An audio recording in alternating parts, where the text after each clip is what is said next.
Hi friends, thank you for coming to my story time today. Like I said in the newsletter, the story I wanted to share today is called Lilly's Secret. The author is Miko Imai. I think I'm saying that right. Miko also did the illustrations, did all of the drawings for this story.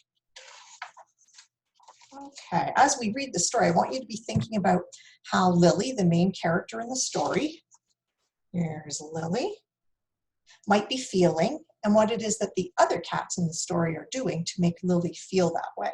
We'll talk about it after the story. Lilly was a little cat who lived in a little house in a little town. One afternoon, she was having tea when her new neighbor Coco stopped by and helped herself to a mouse biscuit. "So, Lilly, did I see you with Joey last night?" "Yes," said Lilly. "We went for a walk." "Oh, really?" said Coco. "Has he noticed your funny paws? They're so weird." Oh, check out Lily's paws. She's got thumbs on her paws. Coco grabbed the last biscuit and left. Lilly felt terrible. No one had ever said anything about her paws before. Suddenly, they seemed really big and ugly. She wanted to cover them up. You can see all the different ways she tries to cover up those paws so the other cats won't see them. Just wrap them up in some paper. She's tried covering them up with some socks. She's even trying to wrap them up in some ribbon, but nothing seemed to work. She's falling asleep. That evening, Joey came over to her house. "It's beautiful outside, Lilly. Let's go for another walk." "Oh no," thought Lilly. "How will I hide my paws?" "Hi, Joey," she said. "Hello, Lilly. Don't you want to hold my paw tonight?" Lilly didn't know what to say. She shook her head sadly. And then she saw Coco. You see Coco on this other page? Coco is playing, oh, wrong side. Coco is playing hopscotch. "Hi, Lilly." Lilly was sure that Coco had told the other cats her secret. What if she had told Joey too? Lilly couldn't stand it anymore. She ran and she ran as fast as she could. Oh, here comes Joey. "What's the matter?" Joey asked. "Coco was going to tell you about my paws. She said they were weird. I didn't want you to know about them." "Don't be silly, Lilly. I've always known about your funny paws. I like them. Besides, you never said anything about my crooked tail. Check out Joey's tail. It doesn't come straight down like Lily's. It goes down and then, oh, it's crooked at the bottom. It comes back up." And that's the end of our story. So like I said at the beginning, I wanted you to be thinking about how Lilly feels at different points during the story and what it is the other cats are doing to make her feel that way.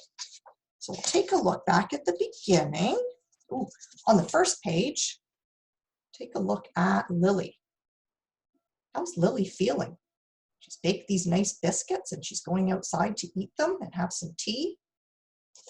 It looks like on the first page, and when she first sits down with her new neighbor, they both look pretty happy. They're sharing the tea and the cookies. But then remember, Coco said something mean about her paws. He called them weird and funny. I'm going to bring this in nice and close so we can get a good look. Whoops. So we can get a good look at Lilly. There she is. She's looking down at her paws, and if you look at her face, how is she feeling? The illustrator has drawn her whiskers all zigzaggy. I think she's feeling really nervous, maybe worried. Nobody's ever told her that her paws look weird before. Then I'm going to skip ahead a little bit. Oh, here's when her friend Joey came. Remember, he was asking her to come out for a walk. Joey's excited. It's a nice night and he wants to have a walk with his friend. But how is Lilly feeling? She looks very worried to me.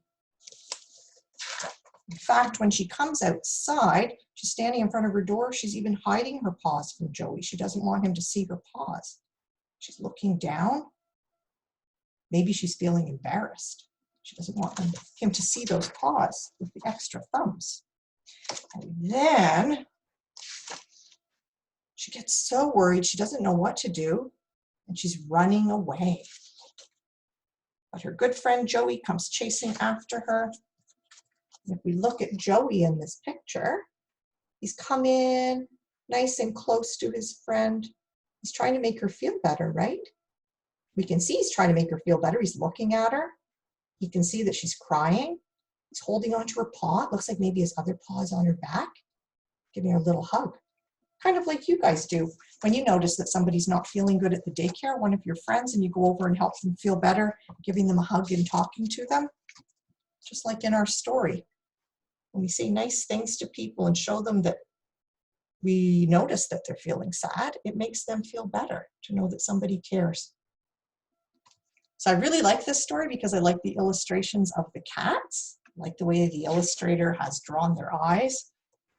And I also like this story because I used to have a cat who had extra thumbs like Lilly, and I used to have another cat named Monster who used to have a tail something like Joey's. It was crooked, but it looked like it went straight up and around like a question mark.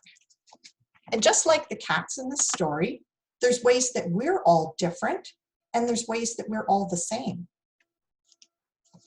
Just like the cats in this story, there are things that make us feel sad. Everybody feels sad sometimes. That's a way that we're the same. We also can feel happy, we can feel embarrassed, we can feel worried, we can feel angry. Those are ways in which we're the same. But imagine if we were all the same. We all looked the same, we all wore the same clothes, we all liked the same things. It wouldn't be very interesting, and it would probably be very confusing. So it's nice that we're all different, but remember, there's ways that we're all the same as well. Okay, friends, well, thank you for coming to my story time. Hope to see you soon. Have a good week.